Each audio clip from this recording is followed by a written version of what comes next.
Hi friends, എല്ലാവർക്കും നമസ്കാരം. Welcome to minister's kitchen. അപ്പോൾ ഇന്നത്തേത് ഒരു പായസത്തിൻ്റെ റെസിപ്പി കേട്ടോ. നമ്മുടെ സദ്യ സ്പെഷ്യൽ ഗോതമ്പ് പായസമാണ് നമ്മൾ റെഡിയാക്കുന്നത്. നമ്മുടെ സദ്യകളിൽ വെച്ച് തന്നെ ഏറ്റവും ടേസ്റ്റി ആയിട്ടുള്ളതും അതേപോലെ തന്നെ നല്ല ഹെൽത്തി ആയിട്ടുള്ള ഒരു പായസം കൂടിയാണ് നമ്മുടെ ഗോതമ്പ് പായസം എന്ന് പറയുന്നത്. അപ്പോൾ നമ്മുടെ ഓണത്തിനും വിഷുവിനും അതേപോലെ തന്നെ എന്തെങ്കിലും ഫംഗ്ഷനൊക്കെ വന്നാലും എല്ലാവരും റെഡിയാക്കുന്ന ഒന്നും കൂടിയാണ് പായസം. അപ്പോൾ ഇതേപോലെ നമ്മുടെ പായസം ഒന്ന് റെഡിയാക്കി നോക്കൂ കേട്ടോ. ശരിക്കും ഒരു പഴയകാല രീതിയിലാണ് നമ്മൾ ഈ പായസം റെഡിയാക്കിയിരിക്കുന്നത്. അപ്പോൾ എല്ലാവർക്കും ഇഷ്ടമാവുമെന്ന് വിശ്വസിക്കുന്നു. കണ്ടു നോക്കുക. കൂടെ തന്നെ റെസിപ്പിക്ക് ഇഷ്ടമായിട്ടുണ്ടെങ്കിൽ ഒന്ന് ലൈക്ക് അടിച്ച് മറ്റുള്ളവരിലേക്ക് ഷെയറും കൂടി ചെയ്യാനായിട്ട് മറന്നു പോകരുതേ. അപ്പോൾ നമ്മുടെ ഗോതമ്പ് പായസം റെഡിയാക്കാനായിട്ട് മെയിനായിട്ട് വേണ്ടത് നുറുക്ക് ഗോതമ്പാണ്. ഞാനിപ്പോൾ ഇവിടെ 250 ml കപ്പിന് 1.5 കപ്പ് നുറുക്ക് ഗോതമ്പാണ് എടുത്തിരിക്കുന്നത്. അത്യാവശ്യം നല്ല രീതിയിലുള്ള ക്വാണ്ടിറ്റി ഉണ്ടാവും ഇതേപോലെ 1.5 കപ്പ് എടുത്തു കഴിഞ്ഞാൽ. അതിനുശേഷം നന്നായിട്ട് കഴുകി ഒരു 10-15 മിനിറ്റ് നമ്മുടെ വെള്ളത്തിൽ ഒന്ന് കുതിർക്കാനായിട്ട് നമ്മൾ വെച്ചിരിക്കുന്നതാണ്. അപ്പോൾ നന്നായിട്ട് കഴുകി ഒന്ന് കുതിർത്ത് വെച്ചിരിക്കുന്ന നമ്മുടെ നുറുക്ക് ഗോതമ്പ് ഇതേപോലെ അത്യാവശ്യം വലിയൊരു കുക്കറിലാണ് നമ്മളൊന്ന് വേവിച്ചെടുക്കുന്നത്. ഞാനിപ്പോൾ ഇവിടെ 5 ലിറ്ററിൻ്റെ കുക്കറായിട്ട് എടുത്തിരിക്കുന്നത്. അപ്പോൾ കുക്കർ എടുക്കുമ്പോൾ ചെറിയ കുക്കർ എടുക്കരുത്, 3-ൻ്റെ 2-ൻ്റെ അങ്ങനത്തെ കുക്കർ എടുക്കരുത് കേട്ടോ. ഇതേപോലെ വലിപ്പമുള്ള കുക്കർ തന്നെ വേണം എടുക്കാനായിട്ട്. ഇല്ലാന്നുണ്ടെങ്കിൽ നന്നായിട്ട് വെന്ത് വരുമ്പോൾ ഇത് ഒരുപാടുണ്ടാവും. അപ്പോൾ പുറത്തേക്കാണെങ്കിലും പോകാനുള്ള സാധ്യതയുണ്ട്. അതുകൊണ്ട് കുക്കർ എടുക്കുകയാണെങ്കിൽ 5 ലിറ്ററിൻ്റെ കുക്കർ തന്നെ എടുക്കുക. അതിനകത്തേക്ക് നമ്മളിത് 2 ലിറ്റർ വെള്ളമാണ് ചേർത്ത് കൊടുക്കുന്നത്. അപ്പം നമ്മുടെ 250 ml കപ്പിന് 1.5 കപ്പ് നുറുക്ക് ഗോതമ്പ് എടുക്കുമ്പോൾ ഇതേപോലെ 2 ലിറ്റർ വെള്ളം വേണം ചേർത്ത് കൊടുക്കാനായിട്ട്. കറക്റ്റായിരിക്കും. ഒരുപാട് വെള്ളം കൂടുതലും ഉണ്ടാവില്ല, കുറവും ഉണ്ടാവില്ല. അതിനുശേഷം നമ്മുടെ ഈ കുക്കർ അടച്ച് വെച്ച് ഗ്യാസ് ഒരു മീഡിയത്തിലാക്കി നമുക്കൊരു 4 വിസിൽ വരെ കേൾപ്പിച്ചെടുക്കാം. അത്യാവശ്യം 4 വിസിൽ തന്നെ കേട്ട് വരുമ്പോഴേക്കും ശരിക്കും നമ്മുടെ നുറുക്ക് ഗോതമ്പ് നന്നായിട്ട് തന്നെ വെന്ത് വരും. എന്നാൽ ഒരുപാട് അങ്ങ് വെന്ത് കുഴഞ്ഞൊന്നും പോവില്ല, കറക്റ്റായിട്ട് തന്നെ നമുക്ക് കിട്ടും. അപ്പോൾ ലോ ഫ്ലെയിമിലോ അതേപോലെ തന്നെ ഹൈ ഫ്ലെയിമിലോ വെക്കരുത്, മീഡിയത്തിൽ തന്നെ വെച്ചിട്ട് വേണം 4 വിസിൽ കേൾപ്പിക്കാനായിട്ട്. നമ്മുടെ നുറുക്ക് ഗോതമ്പ് അവിടെ ഇരുന്ന് വെന്ത് വരുന്ന സമയത്ത് നമുക്കിത് അത്യാവശ്യം വലിപ്പമുള്ള ഒരു 4 തേങ്ങയുടെ തേങ്ങാപ്പാൽ നമുക്ക് എടുക്കണം. അപ്പോൾ 1-ാം പാലും 2-ാം പാലുമാണ് എടുക്കേണ്ടത്. 3-ാം പാൽ എടുക്കേണ്ട ആവശ്യമൊന്നുമില്ല കേട്ടോ. ഞാനിവിടെ സാധാരണ രീതിയിൽ 2 പാലാണ് എടുക്കുന്നത്. അപ്പോൾ 2-ാം പാൽ എടുക്കുമ്പോൾ കുറച്ച് അധികം എടുത്താൽ മതി, പിന്നെ 3-ാം പാൽ എടുക്കേണ്ട ആവശ്യം ഉണ്ടാവില്ല. കൂടെ തന്നെ വേണ്ടത് ശർക്കരയാണ്. ശർക്കര നമുക്ക് 1/2 കിലോ മുതൽ 3/4 കിലോ വരെ ശർക്കര വേണം എടുക്കാനായിട്ട്. ഇതിപ്പോൾ ഒരു 3/4 കിലോയുടെ ശർക്കരയാണ്. ഞാനിപ്പോൾ ഇത് മുഴുവൻ എടുത്തിട്ടുണ്ടായിരുന്നു. അപ്പോഴാണ് എൻ്റെ മധുരം കറക്റ്റായിട്ട് വന്നത്. അപ്പോൾ ചില ശർക്കര കുറച്ചേ ഉള്ളൂ എങ്കിലും നല്ല മധുരം ഉണ്ടാവും. ചിലത് ഒരുപാടുണ്ടെന്ന് കരുതി തീരെ മധുരം ഉണ്ടാവണമെന്ന് നിർബന്ധമില്ല. അപ്പോൾ മധുരം ഒന്ന് നോക്കിയിട്ട് വേണം ശർക്കരപ്പാനി നിങ്ങളൊന്ന് ഉരുക്കിയെടുക്കാനായിട്ട്. അപ്പോൾ ഇനി നമ്മുടെ ഈ ശർക്കര ചെറുതായിട്ടൊന്ന് ഗ്രേറ്റ് ചെയ്തിട്ട് ഒരു 3/4 കപ്പ് വെള്ളത്തിൽ നല്ലതുപോലെ തന്നെ നമുക്കിതൊന്ന് ഉരുക്കിയെടുക്കാം. അങ്ങനെ ഒരു 4 വിസിലൊക്കെ കേട്ട് നമ്മുടെ നുറുക്ക് ഗോതമ്പ് അത്യാവശ്യം നന്നായിട്ട് തന്നെ ഒന്ന് വെന്ത് വന്നിട്ടുണ്ട് കേട്ടോ. നമ്മൾ 8 കൊടുത്ത് വെള്ളം ഒഴിച്ചപ്പോൾ കുറച്ചല്ലേ ഉണ്ടായിരുന്നുള്ളൂ. ഇപ്പോൾ 2 ലിറ്റർ വെള്ളം നിറഞ്ഞ് വന്നിട്ടുണ്ട്. അത്രയും ഗോതമ്പ് വെന്ത് അധികമായിട്ട് തന്നെ വന്നിട്ടുണ്ട്. ഇതിപ്പോൾ നിങ്ങൾക്ക് കാണുമ്പോൾ തന്നെ അറിയാൻ പറ്റും, വെള്ളം ഒരുപാട് കൂടുതലും ഇല്ല, എന്നാൽ തീരെ കുറവില്ല. കറക്റ്റായിട്ടാണ് നമ്മുടെ ഗോതമ്പ് വെന്ത് വന്നിരിക്കുന്നത്. എന്നാൽ അത്യാവശ്യം നന്നായിട്ട് തന്നെ വെന്ത് വന്നിട്ടുണ്ട്. തീരെ കുഴഞ്ഞും പോയിട്ടില്ല, ഒട്ടും വേവാതെയും വന്നിട്ടില്ല. ഇതേ നമ്മുടെ കയ്യിലിങ്ങനെ എടുത്ത് നോക്കുമ്പോൾ തന്നെ അറിയാൻ പറ്റും നന്നായിട്ട് തന്നെ വെന്ത് വന്നിട്ടുണ്ടെന്ന്. നമ്മൾ ഈ നുറുക്ക് ഗോതമ്പ് ഇങ്ങനെ കുക്കറിൽ വേവിച്ചെടുക്കുകയാണെങ്കിൽ എളുപ്പത്തിൽ പണി തീരുമല്ലോ. അതിന് വേണ്ടിയിട്ടാണ് ഞാനിങ്ങനെ കുക്കറിൽ വേവിച്ചത്. കുക്കർ എടുക്കുമ്പോൾ വലിയ കുക്കർ തന്നെ എടുക്കാനായിട്ട് ശ്രദ്ധിക്കണം. ഇല്ലാന്നുണ്ടെങ്കിൽ ഗ്യാസ് അടുപ്പിൽ വെച്ച് സാധാരണ ഇത്രയും തന്നെ വെള്ളം ഒഴിച്ച് വേവിച്ചെടുത്താലും മതിയാവും. അപ്പോൾ കുറച്ചധികം നേരം വേണ്ടി വരികയും ചെയ്യും, നന്നായിട്ട് ഇളക്കി കൊടുക്കേണ്ട താമസവും വരും. അപ്പോൾ നുറുക്ക് ഗോതമ്പ് വെന്ത് വരുന്ന സമയത്ത് നമ്മളിവിടെ 1-ാം പാലും അതേപോലെ തന്നെ 2-ാം പാലും റെഡിയാക്കി വെച്ചിട്ടുണ്ടായിരുന്നു. കൂടെ തന്നെ നമ്മുടെ ശർക്കരപ്പാനിയും റെഡിയാക്കി വെച്ചിട്ടുണ്ടായിരുന്നു കേട്ടോ. ഞാനിപ്പോൾ ഇവിടെ ഒരു 6 കപ്പ് 2-ാം പാലും അതേപോലെ തന്നെ 4 കപ്പ് 1-ാം പാലുമാണ് റെഡിയാക്കി എടുത്തിരിക്കുന്നത്. അപ്പോൾ എടുത്ത് വന്ന തേങ്ങയിൽ ഒരുപാടൊന്നും വെള്ളം ഒഴിക്കാതെ വേണം 1-ാം പാൽ നമ്മൾ റെഡിയാക്കി വെക്കാനായിട്ട്. അപ്പോൾ അതിന് നല്ല കട്ടി ഉണ്ടാവും. ആ സമയത്ത് 2-ാം പാലിൽ കുറച്ച് അധികം തന്നെ വെള്ളം ഒഴിച്ചിട്ടാണ് നമ്മൾ 2-ാം പാൽ റെഡിയാക്കി എടുക്കുന്നത്. അപ്പോൾ അതുകൊണ്ട് തന്നെ ഒരുപാട് കട്ടിയൊന്നും നമ്മുടെ 2-ാം പാലിന് ഉണ്ടാവില്ല. അങ്ങനെ 1-ാം പാലും 2-ാം പാലും ഒക്കെ റെഡി ആയിട്ടുണ്ട്. ശർക്കരപ്പാനിയും റെഡി ആയിട്ടുണ്ട്. അപ്പോൾ ഇനി നമുക്കിത് റെഡിയാക്കാനായിട്ട് തുടങ്ങാം. ഞാനിപ്പോൾ ഇവിടെ അത്യാവശ്യം വലിപ്പമുള്ള ഒരു ഉരുളിയായിട്ട് എടുത്തിരിക്കുന്നത്. അപ്പോൾ ഇങ്ങനെ ഉരുളിയിലാണ് സാധാരണ രീതിയിലൊക്കെ നമ്മൾ പായസം വെക്കുന്നത്. അപ്പോഴായിരിക്കും നന്നായിട്ടൊന്ന് ഇളക്കി കൊടുക്കാനായിട്ട് പറ്റുക. ഇല്ല കുക്കറിലോ അതേപോലെ തന്നെ ചെറിയ പാനിലൊക്കെ വെക്കുകയാണെങ്കിൽ ഇളക്കി കൊടുക്കാനായിട്ട് ഭയങ്കര ബുദ്ധിമുട്ടുണ്ടാകും. അതുകൊണ്ട് തന്നെ അത്യാവശ്യം വലിപ്പമുള്ള നന്നായിട്ട് ഇളക്കി കൊടുക്കാൻ പറ്റിയ ഒരു പാത്രം തന്നെ വേണം പായസം വെക്കാനായിട്ട് എടുക്കാനായിട്ട്. അപ്പോൾ നമ്മുടെ ഉരുളിയൊക്കെ നന്നായിട്ട് ചൂടായിട്ടുണ്ട്. അപ്പോൾ ഇതിനകത്തേക്ക് ഒരു 2 ടേബിൾ സ്പൂൺ അടുത്തേക്ക് നെയ്യാണ് നമ്മൾ ചേർത്ത് കൊടുക്കുന്നത്. നെയ്യ് ചേർത്തിട്ട് വേണം നമ്മുടെ സൂചി ഗോതമ്പ് ഇതിനകത്തിട്ട് നന്നായിട്ടൊന്ന് വരട്ടിയെടുക്കാനായിട്ട്. നമ്മൾ ഇതേപോലെ നെയ്യ് ഒഴിച്ച് ചൂടാക്കിയിട്ട് നുറുക്ക് ഗോതമ്പ് ഒന്ന് വരട്ടിയെടുക്കുകയാണെങ്കിൽ നമ്മുടെ പായസത്തിൻ്റെ ഒരു പ്രത്യേക തരം ടേസ്റ്റ് ഉണ്ടാവും. അപ്പോൾ ഇതുവരെ അങ്ങനെ ചെയ്തിട്ടില്ലെങ്കിൽ ഇതേപോലെ ട്രൈ ചെയ്ത് നോക്കൂ കേട്ടോ. നമ്മുടെ സൂചി ഗോതമ്പ് ഇതിനകത്തേക്ക് ഒഴിച്ച് കൊടുത്തിട്ടുണ്ട്. അതിനുശേഷം നല്ല രീതിയിൽ തന്നെ നമുക്കൊന്ന് ഇളക്കി കൊടുക്കാം.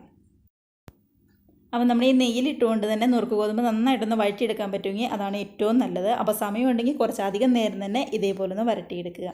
അപ്പോൾ ഗ്യാസ് ഇപ്പോൾ മീഡിയത്തിലൊന്നും വെക്കേണ്ട, ഫുൾ ഫ്ലെയിമിൽ തന്നെയാണ് ഞാൻ വെച്ചിരിക്കുന്നത്. നമ്മൾ അടുത്ത് തന്നെ നിൽക്കുന്നത് കൊണ്ടാണ് ഞാൻ ഗ്യാസ് മീഡിയത്തിലേക്കൊന്നും മാറ്റാതിരുന്നത്. അതിനുശേഷം നന്നായിട്ട് ഇളക്കി ഇതേപോലെ ശരിക്കും ഇങ്ങ് തിളച്ച് വരണം. അപ്പോൾ കുറച്ചധികം നേരം കൂടി ഇളക്കി കൊടുക്കാൻ പറ്റുമെങ്കിൽ അതാണ് കുറച്ചും കൂടി നല്ലത്. നമ്മളിങ്ങനെ മിക്സ് ചെയ്ത് ഉരുളിയിലൊന്ന് വരട്ടിയെടുത്തില്ല എന്നുണ്ടെങ്കിൽ നമ്മുടെ ഈ നുറുക്ക് ഗോതമ്പിന് ചെറിയൊരു പച്ചവെള്ളത്തിൻ്റെ ചുവയുണ്ടാവും. അപ്പോൾ അതൊന്നുമില്ലാതെ നല്ല സൂപ്പർ ടേസ്റ്റ് കിട്ടാൻ വേണ്ടിയിട്ടാണ് ശരിക്കും നമ്മളിതുപോലെ ഒന്ന് വരട്ടിയെടുക്കുന്നത്. അപ്പോൾ ഇതുപോലെ തിളച്ച് കഴിഞ്ഞിട്ടും ഒരു 10-15 മിനിറ്റിൻ്റെ അടുത്ത് നന്നായിട്ട് തന്നെ നമ്മളിതൊന്ന് ഇളക്കി കൊടുക്കണം. നമ്മളിപ്പോൾ ആ ചേർത്ത് കൊടുത്തതെന്ന് കുറച്ചും കൂടി ഒന്ന് വറ്റി വന്നിട്ടുണ്ട്, ശരിക്കും ഒന്ന് വരണ്ട് വന്നിട്ടുണ്ട്. അപ്പോൾ ഈ സമയത്താണ് നമ്മൾ നേരത്തെ റെഡിയാക്കി വെച്ചിരുന്ന നമ്മുടെ ശർക്കരപ്പാനി ഇതിനകത്തേക്ക് ഒഴിച്ചു കൊടുക്കുന്നത്. അപ്പോൾ ശർക്കരപ്പാനി ഒഴിച്ചു കൊടുക്കുമ്പോൾ ആദ്യമേ ഒരുപാട് ഒഴിച്ചു കൊടുക്കണ്ട. നമ്മൾ ഉരുക്കി വെച്ചിരിക്കുന്ന ശർക്കരപ്പാനി മുഴുവൻ ഒഴിക്കണം കേട്ടോ. ഒരു കപ്പിൻ്റെ അടുത്ത് മാറ്റി വെച്ചിട്ട് വേണം ഒഴിച്ചു കൊടുക്കാനായിട്ട്. ഞാൻ പറഞ്ഞല്ലോ, പലരുടെയും കയ്യിലിരിക്കുന്ന ശർക്കരയുടെ മധുരം പലതായിരിക്കും. അതുകൊണ്ടാണ് നമ്മൾ ഇതേപോലെ ആദ്യം കുറച്ച് ഒഴിച്ചിട്ട് ബാക്കിയുള്ളത് കുറച്ച് നേരം കഴിഞ്ഞിട്ട് ഒഴിച്ചു കൊടുക്കുന്നത്. നമ്മളിപ്പോൾ ഇതേപോലെ മിക്സ് ചെയ്തിട്ട് ഇതിൻ്റെ ടേസ്റ്റ് നോക്കുവാണെങ്കിൽ മധുരം കറക്റ്റായിട്ട് നമുക്ക് തോന്നും. പക്ഷേ 2ാം പാലും 1ാം പാലും കൂടി ഒഴിച്ചിട്ട് ഒന്നും കൂടി മിക്സ് ചെയ്ത് മധുരം നോക്കുമ്പോൾ ഒട്ടും തന്നെ മധുരം കാണില്ല. അപ്പോൾ നമ്മൾ 2ാം പാലും കൂടി ചേർത്ത് ഒന്നും കൂടി മിക്സ് ചെയ്ത് കഴിഞ്ഞിട്ടാണ് നമ്മുടെ ബാക്കി വന്ന ശർക്കരപ്പാനി ഞാൻ സാധാരണ രീതിയിൽ ഒഴിച്ചു കൊടുക്കാറ്. അപ്പോഴായിരിക്കും മധുരം കറക്റ്റായിട്ട് നമുക്ക് മനസ്സിലാക്കാനായിട്ട് പറ്റുന്നത്. ആ സമയത്ത് 1ാം പാൽ ഒഴിച്ചതിന് ശേഷം പിന്നെ നമ്മളിതിനകത്തേക്ക് ഒന്നും തന്നെ ചേർക്കാനായിട്ട് പാടില്ല. അങ്ങനെ നമ്മുടെ ശർക്കരപ്പാനിയും കൂടി ഒഴിച്ച് ഗോതമ്പ് നന്നായിട്ട് തന്നെ ഒന്ന് മിക്സാക്കി കൊടുക്കുന്നുണ്ട്. കണ്ടോ, ഇപ്പോൾ നമ്മുടെ കളറൊക്കെ ആകെ തന്നെ അങ്ങ് മാറിയില്ലേ. അപ്പോൾ ശർക്കരയുടെ കളറിന് ബേസ് ചെയ്തിരിക്കും നമ്മുടെ ഈ പായസത്തിൻ്റെ കളറും ഒന്ന് മാറി വരുന്നത്. അപ്പോൾ ചില ശർക്കരയ്ക്ക് നല്ല കളറുണ്ടാവും, നല്ല കറുത്തൊരു കളറുണ്ടാവും, ചിലതിന് അത്ര കളറൊന്നും ഉണ്ടായെന്ന് വരില്ല. അപ്പോൾ ഇതിപ്പോൾ അത്യാവശ്യം കുഴപ്പമില്ലാത്തൊരു കളറാണ് എനിക്കിപ്പോൾ കിട്ടിയിരിക്കുന്ന ശർക്കരയുടെ. അപ്പോൾ നമ്മുടെ ശർക്കരപ്പാനിയും കൂടി ഒഴിച്ചതിന് ശേഷം ശരിക്കും ഒന്ന് തിളച്ച് ഒന്നും കൂടി ഒന്ന് കുറുകി വരാനുണ്ട് നമ്മുടെ ഈ പായസം. ഈ സമയത്ത് നമ്മളിതിനകത്തേക്ക് ഒരു 3 ഏലക്കയും കൂടി ചേർത്ത് കൊടുക്കുന്നുണ്ട് കേട്ടോ. ഇനിയിപ്പോൾ ഏലക്ക പൊടിയാണെന്നുണ്ടെങ്കിലും കുഴപ്പമുണ്ടാവില്ല, അതാണെന്നുണ്ടെങ്കിൽ അവസാനം ചേർത്ത് കൊടുത്താൽ മതി. ഞാനിപ്പോൾ എടുത്തിരിക്കുന്ന ഒരു 2 ഏലക്ക പതുക്കെ അതിൻ്റെ തൊലിയൊന്ന് മുറിച്ചതിന് ശേഷം അതിനകത്തേക്ക് തന്നെ ചേർത്ത് കൊടുക്കുവാണ്. അപ്പോൾ ഏലക്കയുടെ ടേസ്റ്റ് ഇഷ്ടമല്ല എന്നുണ്ടെങ്കിൽ ഇത് ലാസ്റ്റ് നമുക്കങ്ങ് എടുത്ത് മാറ്റി വയ്ക്കാം. അപ്പോൾ ഞാനിപ്പോൾ സാധാരണ ഇതിനകത്ത് തന്നെ ഇടുകയാണ് ചെയ്യുന്നത്. എനിക്ക് ഏലക്കയുടെ ടേസ്റ്റ് ഭയങ്കര ഇഷ്ടമായതുകൊണ്ട് കേട്ടോ. നന്നായിട്ട് മിക്സായിട്ട് ശരിക്കും ഒന്നൊന്ന് കുറുകി വരുന്നുണ്ട്. നന്നായിട്ട് മിക്സ് ചെയ്തിട്ട് മധുരം നോക്കിയപ്പോൾ കുറച്ച് കുറവായിരുന്നു. അതുകൊണ്ട് തന്നെ ബാക്കി വന്ന ശർക്കരപ്പാനിയും കൂടി നമ്മൾ ഈ സമയത്ത് അങ്ങ് ഒഴിച്ച് കൊടുക്കുകയാണ്. അതിനുശേഷം നമുക്ക് ഒന്നും കൂടി ഒന്ന് മിക്സാക്കി കൊടുക്കാം. അപ്പോൾ നമ്മുടെ ഈ ശർക്കരപ്പാനിയും കൂടി ഒഴിച്ചിട്ട് നമ്മുടെ നുറുക്ക് ഗോതമ്പ് ശരിക്കും ഇങ്ങ് വരട്ടിയെടുക്കണം. അപ്പോൾ തീരെ അങ്ങോട്ട് വെള്ളം പറ്റിച്ച് വരട്ടിയെടുക്കണ്ട എന്ന് കരുതി നന്നായിട്ടൊന്ന് കുറുകി വരണം. നമ്മുടെ ശർക്കരപ്പാനിയും കൂടിയൊക്കെ യോജിച്ച് ശരിക്കും ഒന്ന് തിക്കായിട്ട് വരുമ്പോഴാണ് നമ്മളിതിനകത്തേക്ക് 2ാം പാൽ ഒഴിച്ചു കൊടുക്കുന്നത്. ഇപ്പോൾ ഇത് അത്യാവശ്യം നന്നായിട്ട് തന്നെ ഒന്ന് കുറുകി വന്നിട്ടുണ്ട്. ശരിക്കും ഒന്ന് തിക്കായി വന്നപ്പോൾ നമ്മളിതിനകത്തേക്ക് 6 കപ്പ് 2ാം പാൽ എടുത്ത് വെച്ചതാണ് ചേർത്ത് കൊടുക്കുന്നത്. അപ്പോൾ 2ാം പാലിന് ഒരുപാട് കട്ടിയൊന്നും ഉണ്ടാവില്ല. അതുകൊണ്ട് തന്നെ 6 കപ്പ് 2ാം പാൽ നമ്മൾ എടുത്തിട്ടുണ്ട്. അപ്പോൾ ചേർത്ത് കൊടുത്തിരിക്കുന്ന 2ാം പാലും കൂടി ചേർത്ത് നമ്മുടെ പായസം നന്നായിട്ട് തന്നെ ഒന്നും കൂടി ഒന്ന് മിക്സാക്കി കൊടുക്കുക. അപ്പോൾ നമ്മളിങ്ങനെ 2ാം പാലും കൂടി ഒഴിച്ച് ഒന്ന് മിക്സ് ചെയ്ത് കഴിയുമ്പോൾ ചെറുതായിട്ട് ഇതൊന്ന് ലൂസായിട്ടാണ് ഇരിക്കുന്നത്. അപ്പോൾ ഇത് ശരിക്കും തിളച്ച് പതുക്കെ ഒന്ന് കുറുകി വരണം. എന്നിരുത് ശരിക്കും തിക്കായിട്ട് വരരുത് കേട്ടോ. അങ്ങനെയാണെന്നുണ്ടെങ്കിൽ തണുത്ത് കഴിയുമ്പോൾ നമ്മുടെ പായസം തണുത്ത് കഴിയുമ്പോൾ ഭയങ്കര കട്ടിയായിട്ട് തോന്നും. അപ്പോൾ അതുകൊണ്ട് തന്നെ ഒരുപാടൊന്നും കുറുക്കിയെടുത്ത് നന്നായിട്ട് തിക്കാക്കി എടുക്കാതെ ഒരു മീഡിയം പരുവത്തിലാവുമ്പോൾ നമുക്കിതിനകത്തേക്ക് 1ാം പാലങ്ങ് ചേർത്ത് കൊടുക്കാം. അപ്പോൾ നമ്മൾ 2ാം പാൽ ഒഴിച്ച് മിക്സ് ചെയ്യുന്നതായി ഈ സമയത്ത് വേണം മധുരം നോക്കിയിട്ട്. ശർക്കര കുറവാണെന്നുണ്ടെങ്കിൽ കുറച്ചും കൂടി ശർക്കരപ്പാനി ഉരുക്കി നമ്മൾ ഈ സമയത്ത് വേണം ഒഴിച്ചു കൊടുക്കാനായിട്ട്. അല്ലാതെ 1ാം പാൽ ഒഴിച്ചതിന് ശേഷം ഇതിനകത്തേക്ക് വേറെ ഒന്നും തന്നെ ചെയ്യാനായിട്ട് നിൽക്കരുത് കേട്ടോ. അപ്പോൾ മധുരം ഈ സമയത്തൊന്ന് നോക്കിയിട്ട് വേണം ചേർത്ത് കൊടുക്കാൻ.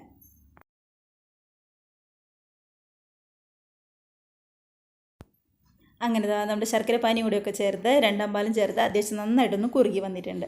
ഈ ഒരു പരുവാണ് കറക്റ്റായിട്ടുള്ള പരുവെന്ന് പറയുന്നത്. അപ്പോൾ ഈ സമയത്താണ് ഇതിനകത്തേക്ക് നമ്മൾ 1ാം പാൽ 4 കപ്പ് എടുത്ത് വെച്ചിരിക്കുന്നത് ചേർത്ത് കൊടുക്കുന്നത്.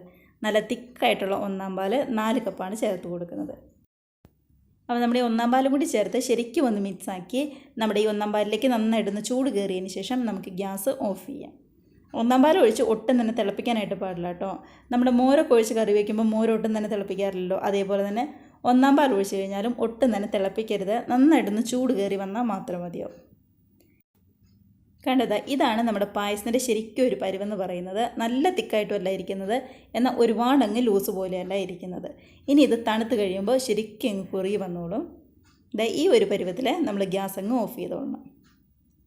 കണ്ടോ, ഇതാണ് കറക്റ്റുള്ള പരുവെന്ന് പറയുന്നത്. അപ്പോൾ ഇനിയും ഇതിനകത്തിട്ട് ഒരുപാട് തിളപ്പിക്കാനൊന്നും നിൽക്കണ്ട. നമുക്ക് ഗ്യാസ് ഓഫ് ചെയ്ത് ഇതങ്ങ് താഴെ ഇറക്കി വയ്ക്കാം. അപ്പോൾ ഇനി നമുക്ക് ഇതിനകത്തേക്ക് കുറച്ച് കാഷ്നട്ട്, അതേപോലെ തന്നെ മുന്തിരി, കുറച്ച് തേങ്ങാക്കൊത്തൊക്കെ ഒന്ന് ഫ്രൈ ചെയ്തെടുക്കണം. അപ്പോൾ നമ്മുടെ കാഷ്നട്ടൊക്കെ ഫ്രൈ ചെയ്യാനായിട്ട് ഞാനിവിടെ ചെറിയൊരു പാൻ എടുത്തിട്ടുണ്ട്. അപ്പോൾ ഇതിനകത്തേക്ക് ഒരു 2 ടേബിൾ സ്പൂൺ നെയ്യാണ് നമ്മൾ ചേർത്ത് കൊടുക്കുന്നത്. അപ്പോൾ നെയ്യിലാണ് ശരിക്കും പറഞ്ഞാൽ നമ്മുടെ പായസത്തിൻ്റെ കാഷ്നട്ടൊക്കെ ഒന്ന് ഫ്രൈ ചെയ്തെടുക്കുന്നത്. അപ്പോൾ 2 ടേബിൾ സ്പൂൺ നെയ്യ് ചേർത്ത് കൊടുത്തിട്ടുണ്ട്. നെയ്യും നല്ലപോലെ ഒന്ന് ഉരുകി വരുമ്പോൾ നമ്മൾ ചെറുതായിട്ട് അരിഞ്ഞ് വെച്ച ഒരു 1/2 കപ്പിൻ്റെ അടുത്ത് തേങ്ങാക്കൊത്താണ് ഞാനിപ്പോൾ ആദ്യം ചേർത്ത് കൊടുക്കുന്നത്. കണ്ടതാ, ഇതേപോലെ തീരെ കനം കുറച്ചിട്ടാണ് നമ്മൾ തേങ്ങാക്കൊത്ത് അരിഞ്ഞെടുത്തിരിക്കുന്നത്. അപ്പോൾ അതും കൂടി ചേർത്ത് നന്നായിട്ട് തന്നെ ഇതൊന്ന് ഫ്രൈ ചെയ്ത് നമുക്കവിടെ മാറ്റി വയ്ക്കാം. അപ്പോൾ നമ്മൾ ഈ തേങ്ങാക്കൊത്ത് ഇത്രയും ചേർക്കാൻ ഇഷ്ടമില്ലാത്തവരാണെങ്കിൽ കുറച്ച് ചേർത്താൽ മതി കേട്ടോ. തേങ്ങാക്കൊത്തൊക്കെ ചേർത്തൊന്ന് ഫ്രൈ ചെയ്യുമ്പോൾ ഒരു പ്രത്യേക ടേസ്റ്റ് തന്നെ ഉണ്ടാവുമല്ലോ പായസത്തിന്. നമ്മൾ പായസം കഴിക്കുമ്പോൾ ചെറുതായിട്ട് തേങ്ങാക്കൊത്തും കാഷ്നട്ടും ഒക്കെ കടിക്കുമ്പോൾ ഒരു പ്രത്യേക ടേസ്റ്റ് ഉണ്ടാവുമല്ലോ. അതിനാണ് ഞാനിപ്പോൾ ഇത്രയും ചേർത്തത്. അപ്പോൾ ഫ്രൈ ചെയ്ത് നമ്മളിവിടെ മാറ്റി വെച്ചിട്ടുണ്ട്. കൂടെ തന്നെ അതേ നെയ്യിലേക്ക് തന്നെ ഒരു 2 പിടി കാഷ്നട്ട് ചെറുതായിട്ട് കട്ട് ചെയ്തതും കൂടി നമ്മൾ ചേർത്ത് കൊടുക്കുന്നുണ്ട്. അപ്പോൾ അതും കൂടി ഫ്രൈ ചെയ്തിട്ട് നമുക്ക് അതേ പ്ലേറ്റിലേക്ക് തന്നെ മാറ്റി കൊടുക്കാം. അതുകൊണ്ടോ ഈ ഒരു കളറൊക്കെ മതി. ശരിക്കും ഒരു ഗോൾഡൻ കളറായി വന്നിട്ടുണ്ട്, ഒട്ടും തന്നെ കരിഞ്ഞൊന്നും പോയിട്ടില്ല. അപ്പോൾ ഇനി നമ്മൾ ഇതിനകത്തേക്ക് ചേർത്ത് കൊടുക്കുന്നത് മുന്തിരിയാണ്. ഞാനിവിടെ കറുത്ത മുന്തിരിയും അതേപോലെ തന്നെ നമ്മുടെ സാധാരണ മുന്തിരിയും കൂടി എടുത്തിട്ടുണ്ട്. അപ്പോൾ 2 മുന്തിരിയും കൂടി ചേർത്തിട്ടാണ് ഞാനിവിടെ ഒന്ന് ഫ്രൈ ചെയ്തെടുക്കുന്നത്. നമ്മുടെ മുന്തിരിയൊക്കെ റെഡിയായിട്ട് വരാനായിട്ട് ഒരുപാട് സമയമൊന്നും വേണ്ട. അതുകൊണ്ടാണ് ഞാൻ കാഷ്നട്ടും മുന്തിരിയും ഒരുമിച്ചിടാതിരുന്നത്. അപ്പോൾ അങ്ങനെയാണെന്നുണ്ടെങ്കിൽ മുന്തിരി പെട്ടെന്ന് അങ്ങ് കരിഞ്ഞു പോകും. അപ്പോൾ ഇതേപോലെ സെപ്പറേറ്റ് ആയിട്ട് മുന്തിരിയും അതേപോലെ തന്നെ കാഷ്നട്ടും ഫ്രൈ ചെയ്തെടുത്താൽ മതിയാവും കേട്ടോ. കണ്ടോ, നമ്മൾ അടുപ്പത്തുനിന്ന് പായസം ഇറക്കി വെച്ച് ഒരു 5 മിനിറ്റ് ആയപ്പോഴേക്കും ഒന്നും കൂടി ഒന്ന് കുറുകി വന്നിട്ടുണ്ട്. അപ്പോൾ തണുത്ത് കഴിയുമ്പോൾ ഇത് ശരിക്കും അങ്ങ് കുറുകി വരും. അതുകൊണ്ടാണ് നമ്മൾ ശരിക്കും അങ്ങ് കുറുക്കിയിട്ട് പായസം വാങ്ങാതിരുന്നത്. അത് നമ്മൾ ഈ സമയത്ത് ഫ്രൈ ചെയ്ത് വെച്ചിരിക്കുന്ന കാഷ്നട്ട്, തേങ്ങാക്കൊത്തും മുന്തിരിയൊക്കെയും നമ്മുടെ പായസത്തിലേക്ക് ചേർത്ത് കൊടുക്കുകയാണ്. അതിനുശേഷം നമ്മൾ ഇതിനകത്തേക്ക് ഒരു 2 നുള്ളു ഉപ്പും കൂടി ചേർത്ത് കൊടുക്കുന്നുണ്ട്. കണ്ടത്, ഇത്രയും മതി. ഒരു കയ്യിൽ നമ്മുടെ ഒരു കുഞ്ഞു പിഞ്ച് അത്രമാത്രം മതിയാവും. ഇതാ ഇത്രയും. നമ്മളിപ്പോൾ ഈ പായസം നല്ല ഏത് പായസം ഉണ്ടാക്കുകയാണെങ്കിലും ലാസ്റ്റ് ഒരു നുള്ളു ഉപ്പ് ചേർത്തിട്ട് ഒന്ന് മിക്സ് ചെയ്ത് വെക്കണം. അപ്പോഴായിരിക്കും ശരിക്കും ആ മധുരം നന്നായിട്ടൊന്ന് ബാലൻസ് ആയിട്ട് നമുക്ക് കിട്ടുള്ളൂ. അപ്പോൾ ഏത് പായസത്തിനാണെങ്കിലും കുഴപ്പമില്ല, ഒരുപാടൊന്നും ചെയ്യരുതേ, ഒരേ ഒരു നുള്ള് അത്രമാത്രം മതിയാവും. അപ്പോൾ ഇത്രയേ ഉള്ളൂ ശരിക്കും നമ്മുടെ ഗോതമ്പ് പായസം എന്ന് പറയുന്നത്. അപ്പോൾ ഇതെല്ലാം കൂടി മിക്സ് ആക്കിയിട്ട് ഇത് ചെറുതായിട്ടൊന്ന് തണുക്കുമ്പോൾ കുടിക്കുന്നതായിരിക്കും എനിക്ക് ഏറ്റവും ഇഷ്ടം. ചിലർക്ക് ആ നല്ല ചൂടോടുകൂടി തന്നെ കുടിക്കുന്നതായിരിക്കും ഇഷ്ടം ഉണ്ടാവുക. അങ്ങനെ അതാ ഒരു 1.5 കപ്പ് നുറുക്ക് ഗോതമ്പിൽ നിന്നാണ് നമുക്ക് ഇത്രയധികം പായസം കിട്ടിയിരിക്കുന്നത്. അപ്പോൾ ഒരുപാടൊന്നും നുറുക്ക് ഗോതമ്പ് എടുക്കേണ്ട, ഒരു 1.5 കപ്പ് മാത്രം മതിയോ. അത്യാവശ്യം നല്ല രീതിയിലുള്ള ക്വാണ്ടിറ്റിയിൽ നമുക്ക് നമ്മുടെ പായസം കിട്ടും. അപ്പോൾ എല്ലാവരും ഇതേപോലെ പായസം ഉണ്ടാക്കി നോക്കി നമ്മുടെ പപ്പടവും പഴവും ഒക്കെ ചേർത്ത് നല്ല ഹാപ്പി ആയിട്ട് സദ്യയുടെ കൂടെ ഇരുന്ന് കഴിക്കാം.